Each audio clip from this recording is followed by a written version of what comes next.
جب انسان فوت ہوتا ہے اور قبر میں جاتا ہے تو اس سے 3 سوال پوچھے جاتے ہیں. عموماً ہمیں یہی بتایا گیا.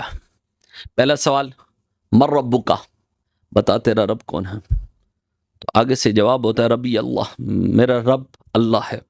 دوسرا ما دینک، تیرا دین کیا ہے. دینی الاسلام، میرا دین اسلام ہے.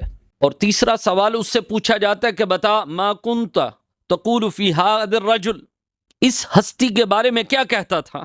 تو وہ کہتا ہوا رسول اللہ صلی اللہ علیہ وسلم، یہ رسول اللہ صلی اللہ علیہ وسلم.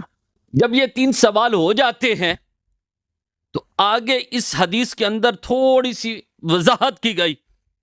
چوتھا سوال بھی پوچھا گیا. اللہ فرشتوں سے فرماتا ہے کہ اس سے پوچھو کہ تمہیں کیسے پتا چلا، کیسے معلوم ہوا ان 3 سوالوں کا. پوچھتے ہیں کہ تمہیں کیسے پتا چلا ان 3 سوالوں کے متعلق.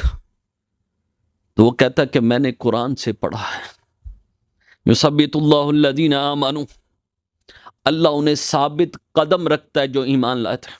اب جب وہ زبان سے یہ بات کہتا ہے، چوتھا سوال کا جواب دیتا ہے، تو اللہ آواز دیتا ہے آسمانوں سے وہ منکر نکیر فرشتوں کو. اللہ فرماتا ہے چھوڑ دو، پیچھے ہو جو، یہ میرا بندہ سچ کہہ رہا ہے. پھر رب فرماتا ہے ایسا کرو کہ اسے جنتی لباس پہنا دو، اس کے نیچے جنتی بچھونا بچھا دو. اب اسے جنت کا دروازہ اس کی قبر کی جانب کھول دو. جنت کی ٹھنڈی ٹھنڈی ہوا، جنت کی خوشبو اس کی قبر میں آنے دو. پھر اللہ فرماتے تحد نگاہ، اس کی قبر کو کشادہ فرما دو. تو رب فرماتا ہے کہ ایسے سو جاؤ جیسے پہلی رات کی دلہن سوتی ہے.